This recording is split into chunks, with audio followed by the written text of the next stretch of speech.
Okay, it seems like we're back on now. I don't know what that was. As I said, technology with YouTube has been a trip uh, recently. I'll wait for people to join back in. Not really sure what that was there.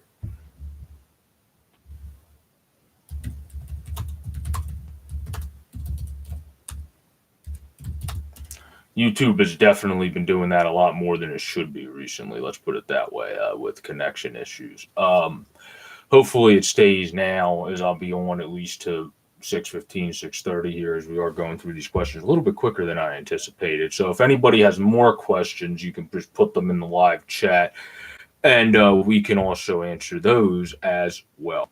Um, Moving on to Dubs' second question.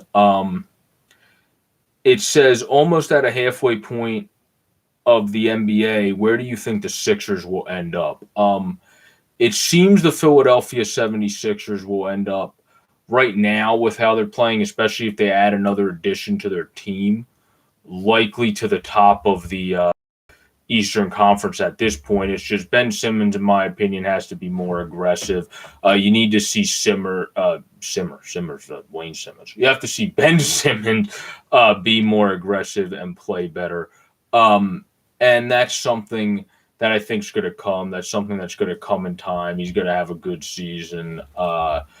In time, if he continues to be as aggressive as he is now. He annoys the hell out of me, and that's probably the last time I will ever give him the benefit of the doubt, honestly. So I'll give him it now still, but in general, I would not give him the benefit of the doubt at that point.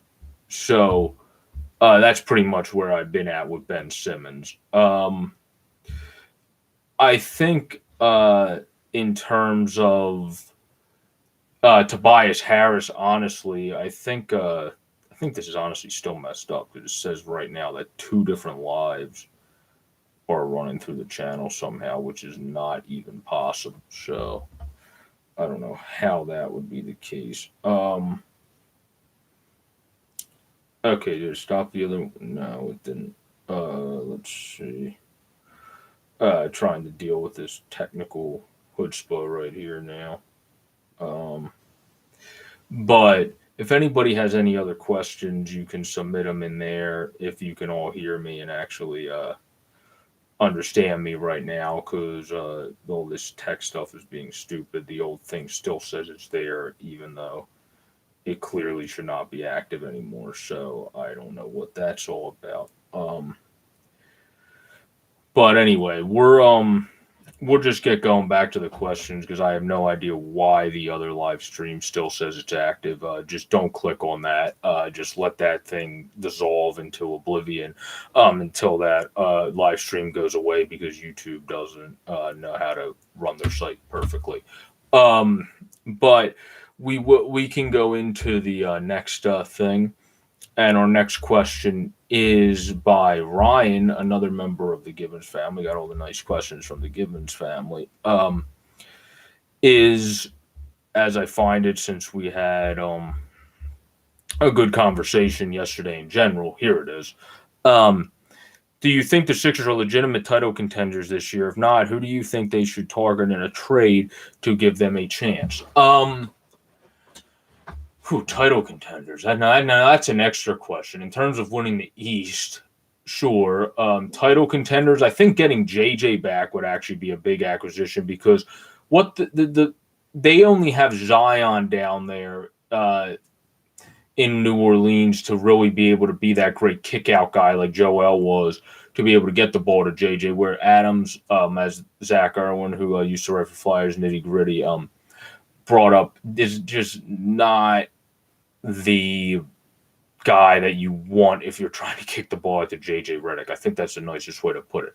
Howard has still shown he can kick the ball out to the 3-point line. So if you have Howard and you have Embiid and you now bring back JJ Redick, he could probably start to take off.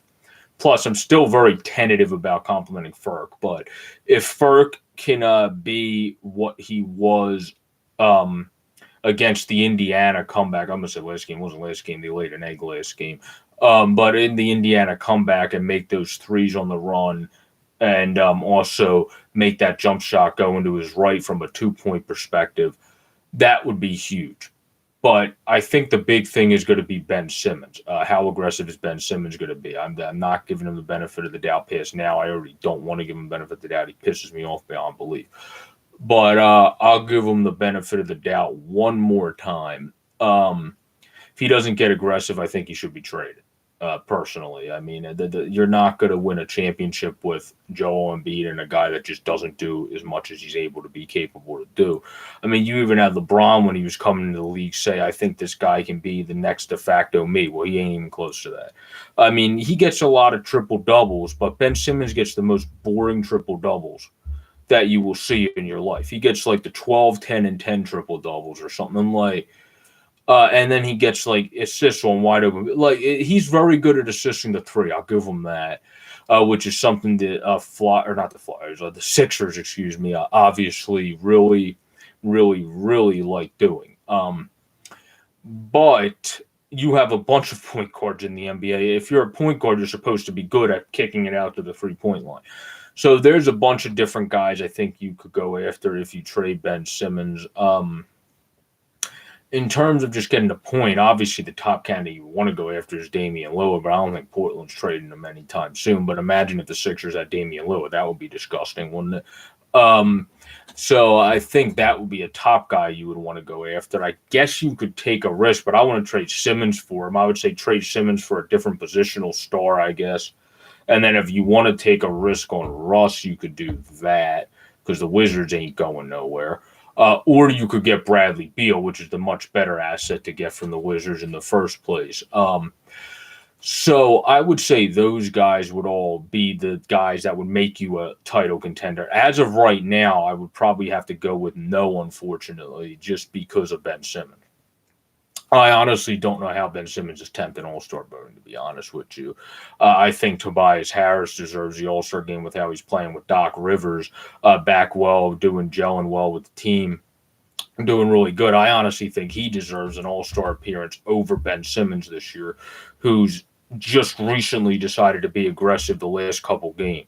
So unless if he continues to decide to stay aggressive, then I don't really see why we're just continuously keeping him. But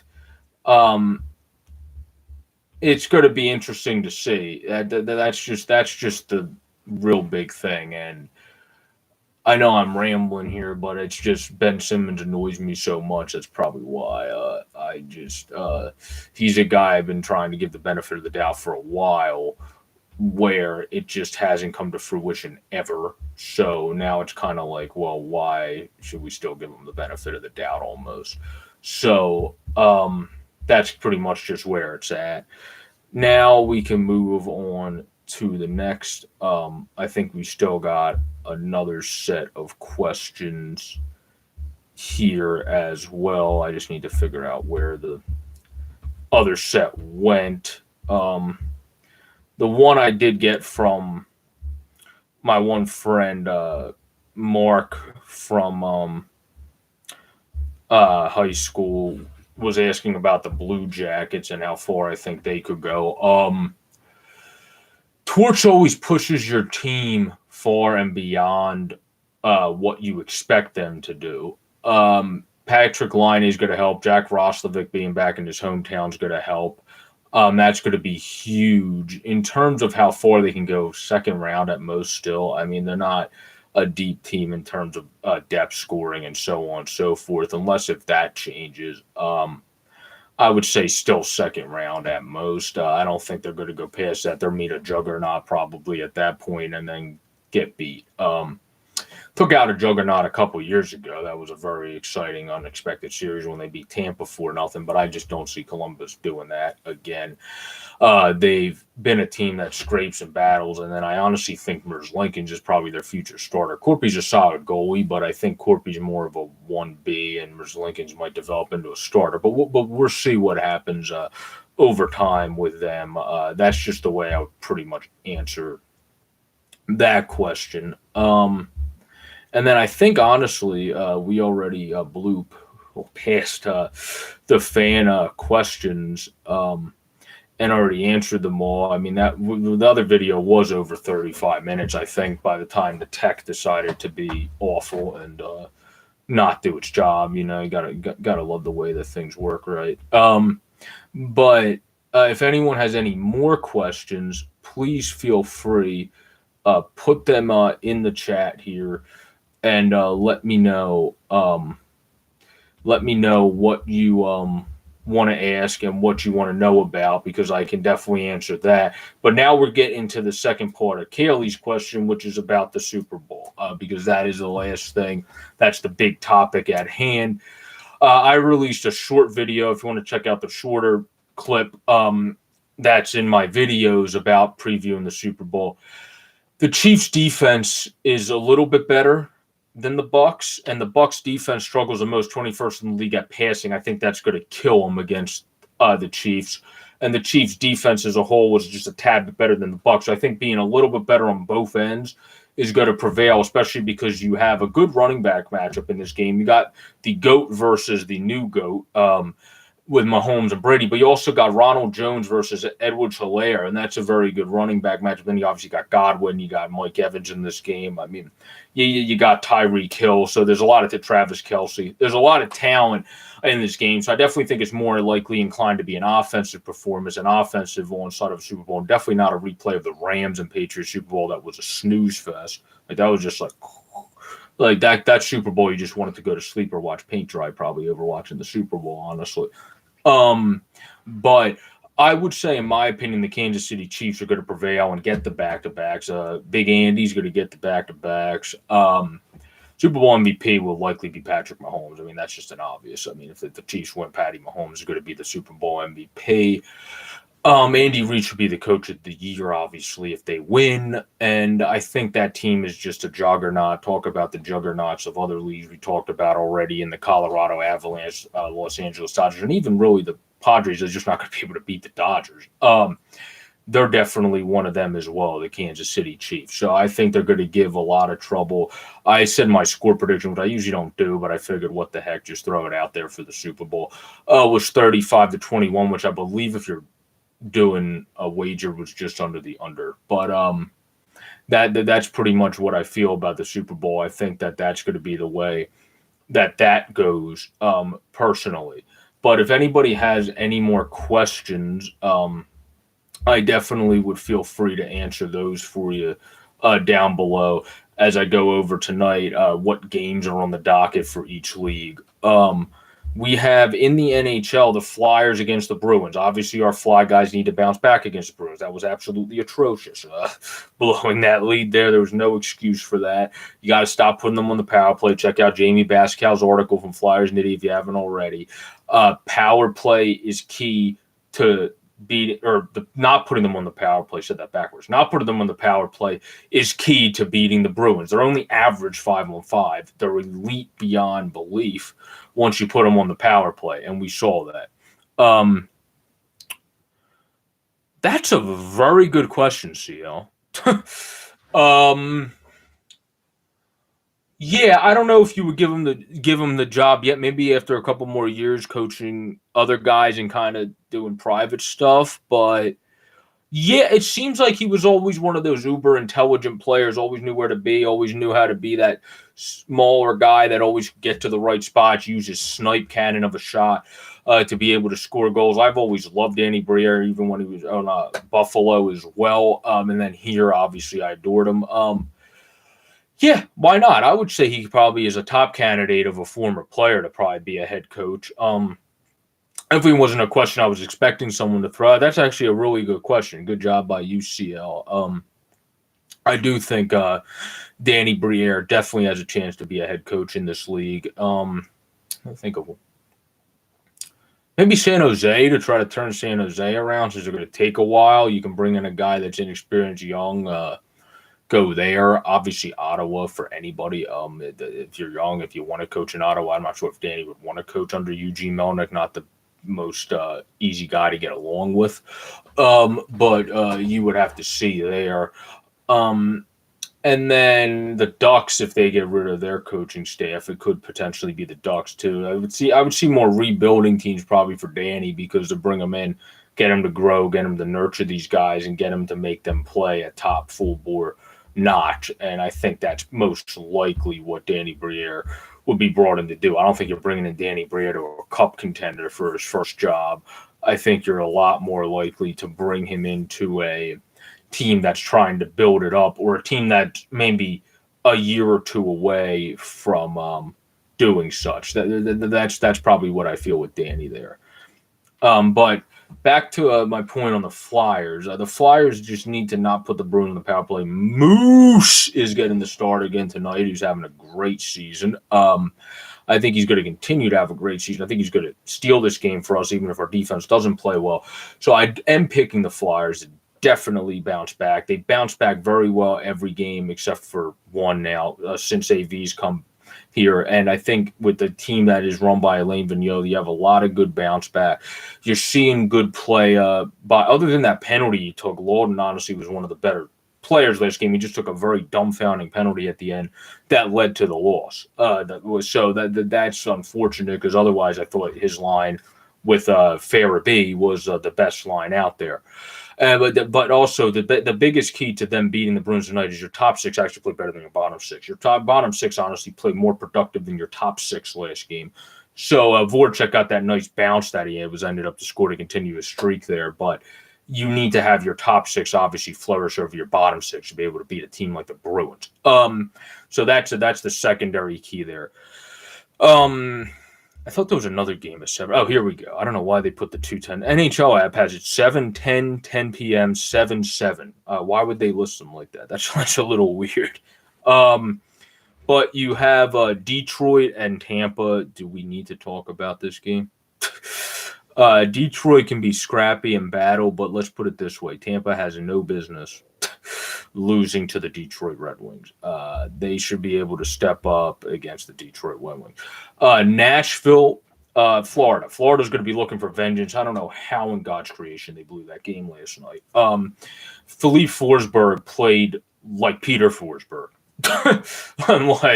The guy just came in and took the game over and said, "No, you ain't winning this game, Florida." And then Matt Duchene turned back the clock, since he hasn't been this since. He was this in Columbus too, when he was there for a short stretch. But he really showed his Colorado self again yesterday, which you have not seen in a very, very long time by Matty Duchene, and that was good to see. He scored 2 goals, looked very good. Good on him.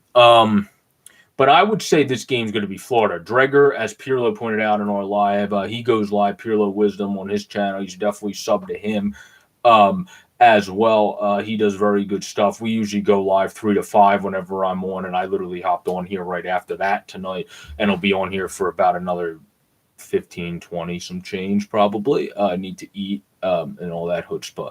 But as of now, I think that game's definitely going to go to Florida. Now, as for the 10 o'clock games, which are listed for some reason in between the 2 7 o'clock games on the app, I don't know what genius thought of that.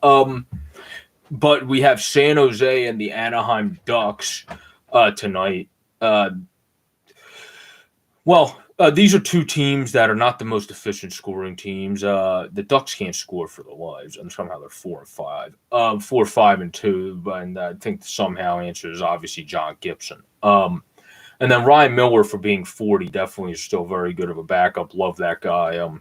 Definitely a good backup there. So I would say, I'm not even picking a winner for that game. That game's a 50-50 split. Who knows? It's in Anaheim, but who knows? Anaheim can't score. Probably more likely for the Sharks, but the Sharks can't defend. So if Anaheim's going to score against somebody like they scored against the not the Lightning, the King, shorthanded without Walker and Roy, that would be against the Sharks. So who the heck knows? I would just say don't. The Kings and Golden Knights is going to be a very, very, very, very, very, very, very good game. Even though the Kings are 3-4-2 against the 5-1 Golden Knights, the Kings are one of the more underrated teams to start the season. They lost a lot of early games due to bad puck luck, and then have just lost a lot of really close games as well. So I think the Kings are going to be, as I said earlier before the other live cut out, I believe the Kings are going to be the ones competing with the Wild, like I answered the Hockey News Reports. I'm not sure if he's still here, but to be competing mainly with them to do such. So I think the Kings are going to be a team that's able to get to 500 and 4-4-2 by the end of tonight's game. So I would probably lean to them in this one, even though it's in Vegas. I think the Kings are going to come in and actually upset Vegas. So that would be upsets there. I got Chicago's right yesterday. Kevin Lankinen's a stud. Great undrafted pickup by them. So I definitely got that one right, banking off of the coat heels of Kevin Lankinen, which worked out very well. And if you haven't seen him play, honestly, I never thought that I would be fixing part of my day to watch a Chicago Blackhawks game of all teams, but Lankinen's one of the more fun young goalies to watch in hockey, and that's something that was kind of who would have thunk it to start the season. As well as Vitek Vanacek, who wasn't even supposed to be the Capital starter until you had the unfortunate heart issue of Hank, and then you had Samsonov be stupid and meet with everybody to violate the COVID protocols, whatever, just stupidity, pure stupidity that Washington has persevered through to have the record they had until those guys have come back. And then Vanacek did steal, I would say, Samsonov's starting job, and now they're just probably going to go back and forth. Laviolette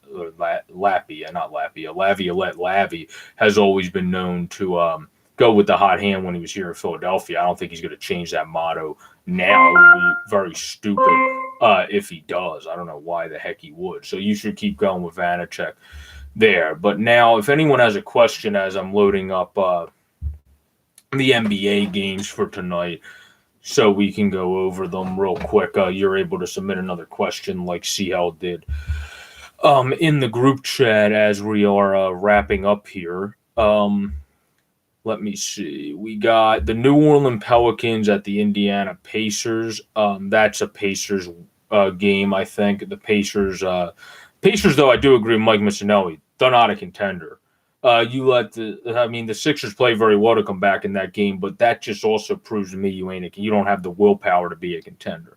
And I think the only reason, honestly, other than Zion, you're watching the Pels is the fact that Brandon Ingram is probably a guy that's not talked about enough because of how he got dissed by a lot of people when he was on the Late Show, and now is performing great everywhere else.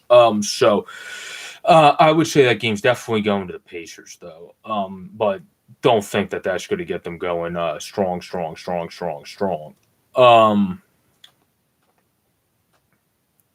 Yeah, TJ's a great playmaker. He obviously got that nice running pad and bucket of his that he was able to score. I believe it was at the end of the second quarter, going into half in the game against Indiana. I can't remember correctly. I was watching about 18 different things that night. But I think that's when it was. But yeah, he's a very good player, very good scrappy player. Honestly, he wouldn't be a bad guy to try to get back either. If like I personally believe the Pacers aren't contenders, maybe you can try to finesse them to get TJ back. Especially because you already have good point guard depth. He's just another embarrassment of riches to add to it. Because if Maxey keeps doing solid, and all that, and then Simmons is Simmons. But if he does at least what he's doing, you should be able to do that. The big thing with Ben Simmons that pisses me off too is he does those nice step back, those nice post moves that he does the hook shot, and most of those go in, and he just refuses to be aggressive doing that. Even if you just do that, if you don't want to shoot, you would be much more consistent and productive. But for some obnoxious reason, he just doesn't want to do that. Cleveland and Milwaukee. Giannis is probably going to kill Cleveland. I definitely don't think that's going to be a fun game to watch. That's probably going to be Milwaukee all day. The Jazz are definitely one of the more fun teams to watch. Tonight, though, I don't think they're going to be fun to watch because I think they're going to smoke the Charlotte Hornets, and that's going to be a game you probably turn off fairly early, too.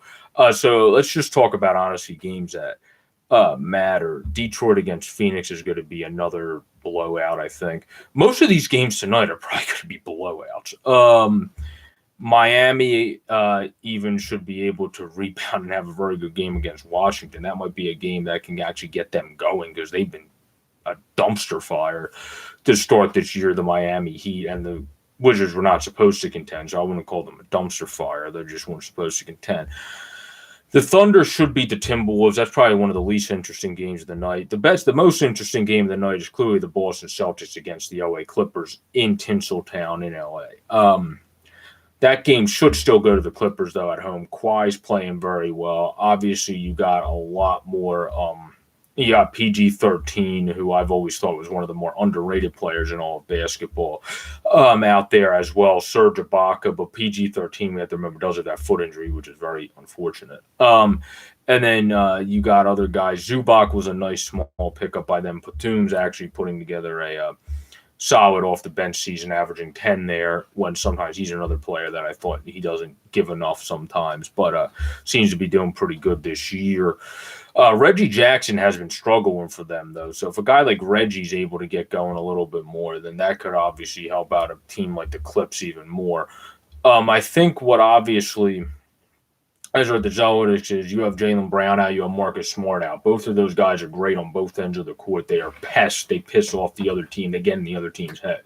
If you have those two out, it makes it a little bit more difficult to do such. Actually, not a little bit. It makes it a lot more difficult to do such. So Peyton Pritchard has stepped up and played fairly well when he's played.